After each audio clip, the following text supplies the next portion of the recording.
with another video. Today we've got Delta Force inside America's secret selection. What do you know about Delta Force, Abs?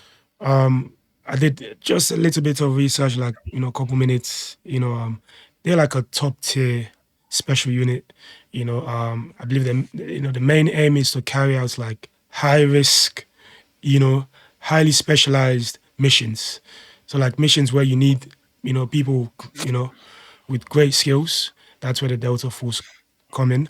I'm not quite sure though the difference between the Navy SEAL and Delta Force, because it seemed like they can both carry out similar type missions.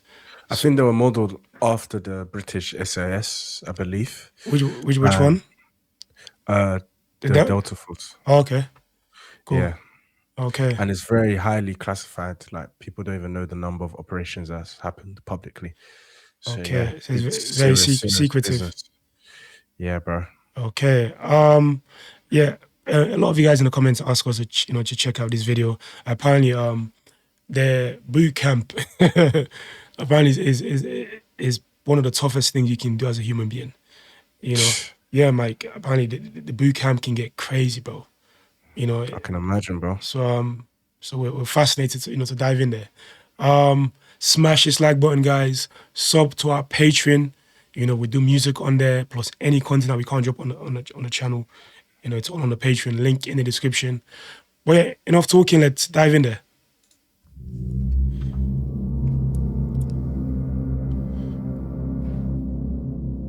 Okay. Delta Force assessment and selection is one of the most difficult and elite paths in the US military. Yeah, I think we know that already.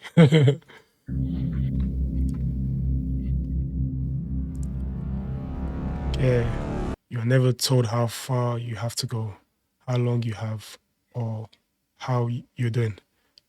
That's crazy, Mike. So like the fear of the unknown is gonna kick in crazy. Because as humans, man, we like to know the progress that we're making, right? For sure. So if you're not being told how you're doing, bro, your mind is gonna go on a spiral, and it can get difficult, For sure. Delta is the only unit that I know of, especially in the Tier 1 side of the house, they recruit from everywhere. Was it? They decide, Yeah. I watched a lot of a lot of podcasts with that guy, man. He's a great guy. Okay. So a lot of knowledge. So yeah, man. I'm excited to watch this. He's got a lot of knowledge about the US military and that. Yeah, and just guns in general and Okay. war and stuff. Okay. we need to go out to all the military services, Marines, Navy, everybody, and give them an opportunity also, right? We need more bodies. We're not getting enough bodies. For example, one course, 100 candidates. Of the 100 candidates that started, one got selected. The requirements for selection are very high. There are huge demands on their physical capabilities. There's a vetting process, there's an assessment process. Every operator, every person is selected. The unit has tryouts twice a year, right? So in the fall course and the spring course, and they have 100 candidates per class. It's a hard physical course. I would argue it's probably the hardest physical course in the world, only in that they don't break you down, you break yourself down. And once your body's broken down, then all you got left is your brain. What is it like when you first show up? Day one, PT test, swim test, 18-mile rucksack march. Holy shit. And if you That's mad. don't make the cut on any of them, you're gone. And so what happens is you get there, they don't have a personal conversation with you, they don't talk to you, they don't smile, they don't frown at you. It's like robots.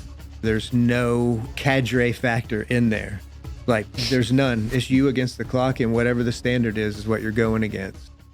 So you're literally going through Delta Force assessment selection by yourself. You're not going through with a group. You're not carrying logs. You're not rolling around the sand. You're not doing flutter kicks. It's day in, day out. It's just nothing but overland movement. You don't know what the time standards are. You don't know what the distances are. The only thing you get is do the best you can. Land nav is just problem solving. What do all those lines on the map mean?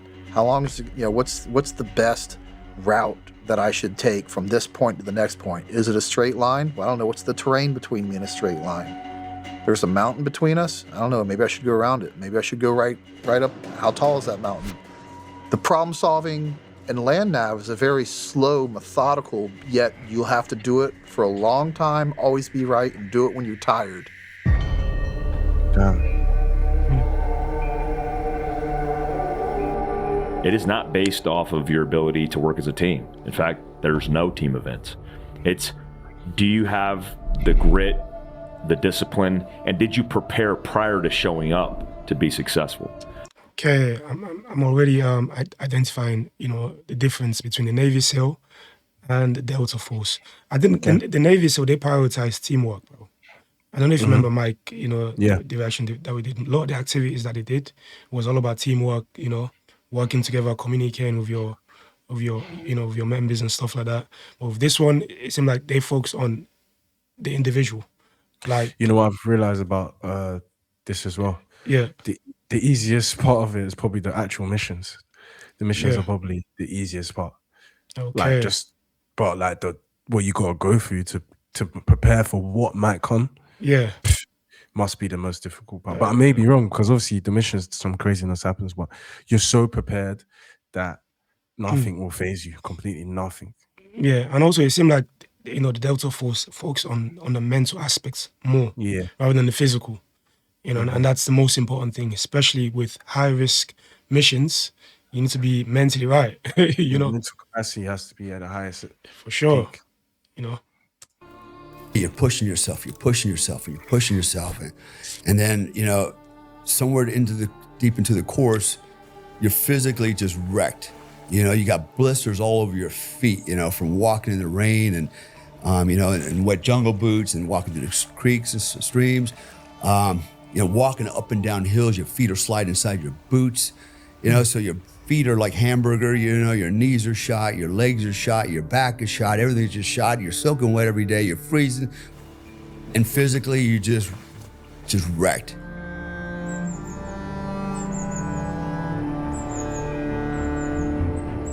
They're having an opportunity to see you make decisions.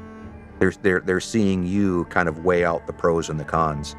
And that's the first look. That's the first thing that they're looking for and assessing you on as an individual. How does this guy individually deal with adversity? How does this guy individually deal with ambiguity and difficulty and all these types of things and problem solving? You don't really know where exactly you're going. No. You might have 4 points one day, you might have 6 points the next day. How long does this last? 6 days. And then on the 7th day, you do the 40-miler. And it's at your heaviest weight, at your least amount of strength remaining, and you do the 40-mile hike. That's mad. And so I felt like I was doing pretty good. I turned some quick times, some really good times.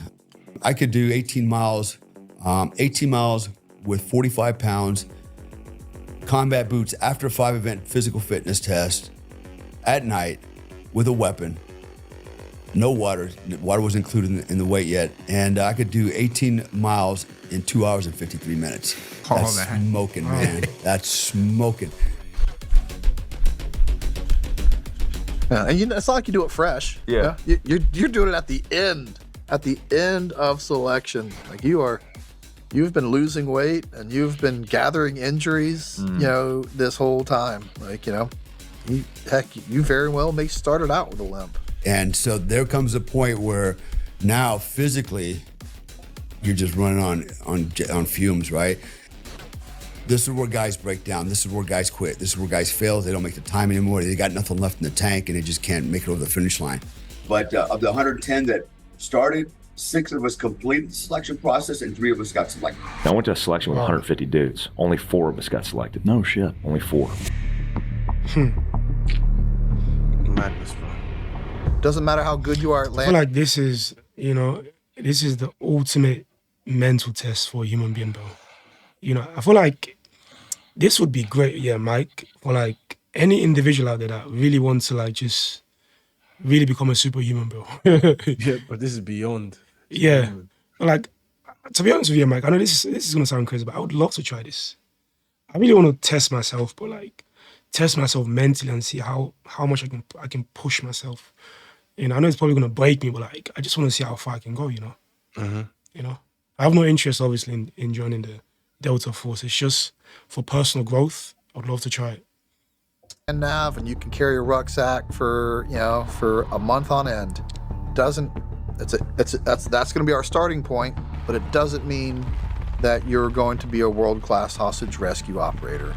Now, we know you're the type of person we want. Can you do the job? You finish the stress phase, the physical portion of selection, and then you have the board. You sit in front of a board of all the sergeant majors, all the commanders, all the shrinks, and you're in one chair in front of them on a little stage. They just go around the room and grill you and ask you questions. You go on a mission, and it's a no-fail mission, and you got a 6-man team, and on the way in, one guy freaks out, and what do you do?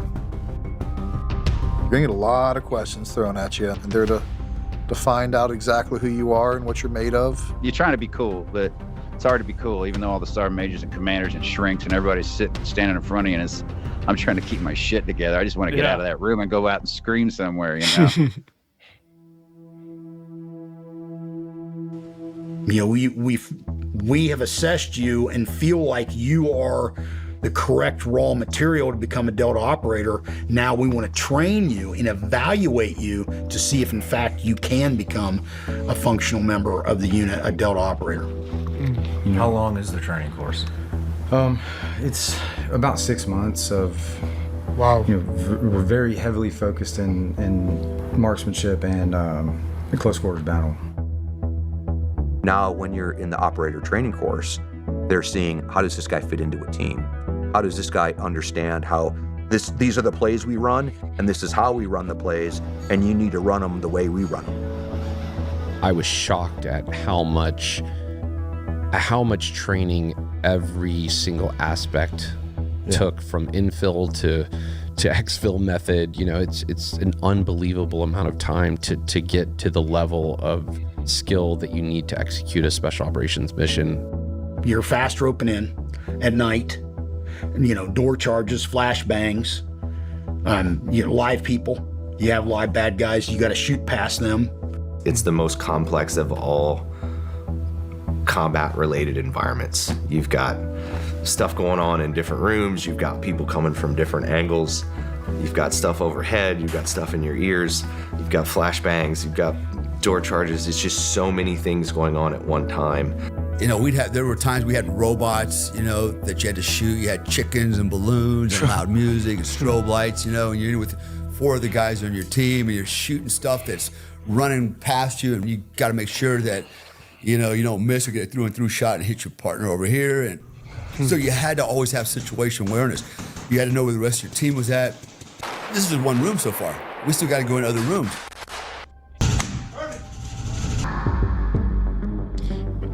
Anyway, Mike, this Delta Force, they were the guys that captured Maduro, the Venezuelan dictator.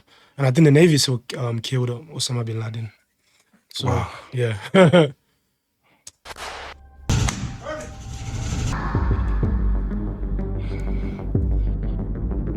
My friends who were ahead of me had just graduated SEER, and hey, or some of these stories they hear, like breaking fingers and knocking you out and punching you, and how bad can they torture you?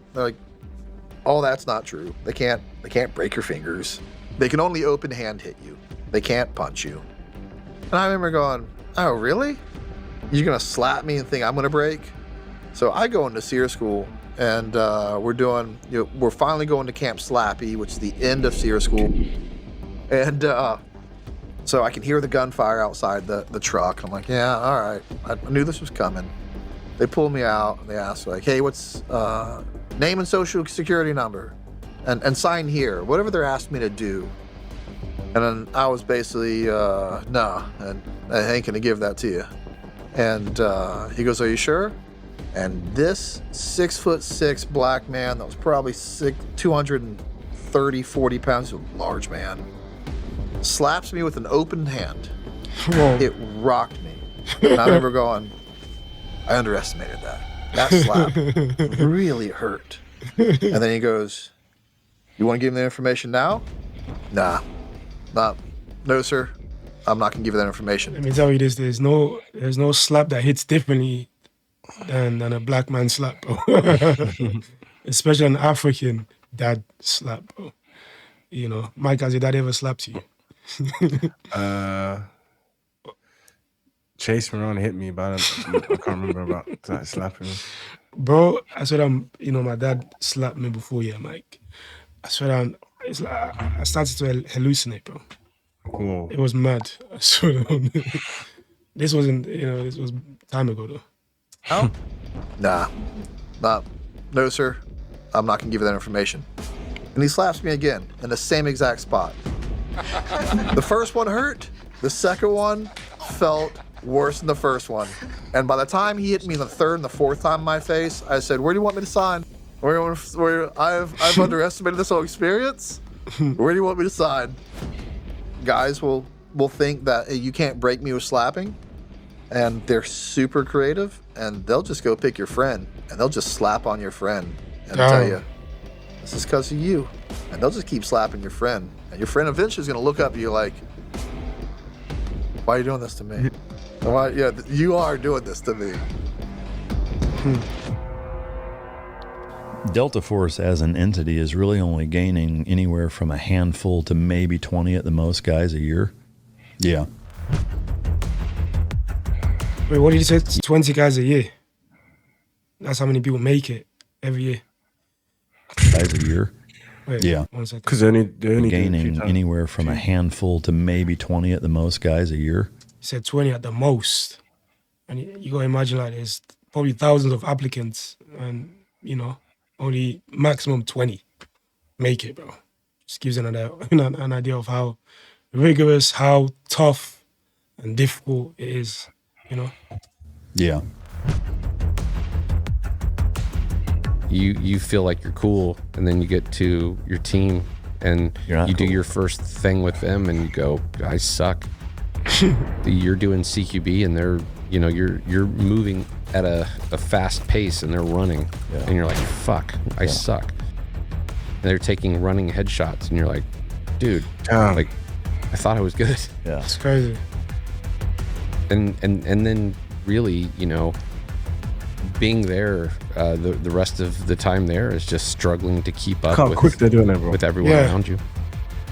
It's like I'm watching a video game, bro. I said, like Black Ops or something. It's even faster.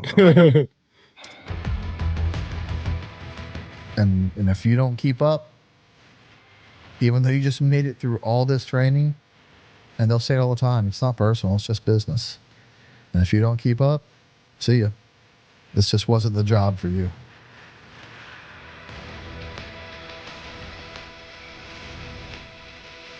I didn't even have to pull security on the ground because my weapon system and my laser and night vision capability, where I had FLIR, thermal, cuts of spectrum that I can't even articulate, that would watch everything in front of me. 7 layers high. No shit. 7 layers high, tracking everything. So it's some fucking Terminator shit. That is. The Delta Force is the Army's top covert combat unit, with a storied history of hunting terrorists and rescuing hostages around the world. Delta was designed to be a hostage rescue unit, where you're designed to shoot around the non-combatants. I wonder why, it's so highly specialized and, and why it's so difficult to get in, because they're trained to perfection. Yeah, you're trained to rescue people, bro, which is a very, very risky thing to do. People could have bombs on them, anything, bro. Yeah, especially imagine fighting like the Taliban or like ISIS, bro. Bro, your heart must be racing going in there. Yeah, because you're going into. But you have to stay cool. Sure, you're going into an unknown territory. You gotta be able to adapt. You need to be able to solve problems, very quickly. Otherwise, you're gonna get taken out. We were designed to shoot around the kids, and we became a much more direct action unit with Iraq and Afghanistan. Delta Force, a unit so secret, it's often said that Delta doesn't exist. More is known about the U.S. military's other elite unit, SEAL Team 6. Why Navy SEALs have become popularized in media? Because you're allowed to talk about them. Right. Where you're not really allowed to talk about Delta. Right. Like Delta is a whole different caliber. It's just always found it fascinating that, you know, it is the most capable unit in the fucking world. All the kinds of things that scare ordinary people to death, these are the kinds of things Delta Force loves to do. But some of Delta Team's harrowing stories will never even be told because the unit purposefully keeps a very low profile. The Delta Force doesn't talk much about itself. Indeed, if you talk to the Army, they'll tell you the thing doesn't exist in the first place. They're also lethal. Right. And that's, you start to get a humbling understanding of why we are the best, most powerful military in the world. People have no idea the difference, the drastic difference between a Tier 1 element CQB and everyone else. A regular SEAL unit, a Green Beret, ODA, a Ranger squad, they're all good at CQB, and those guys are a danger to us and themselves if they were to try to get in the stack with a Tier 1 element.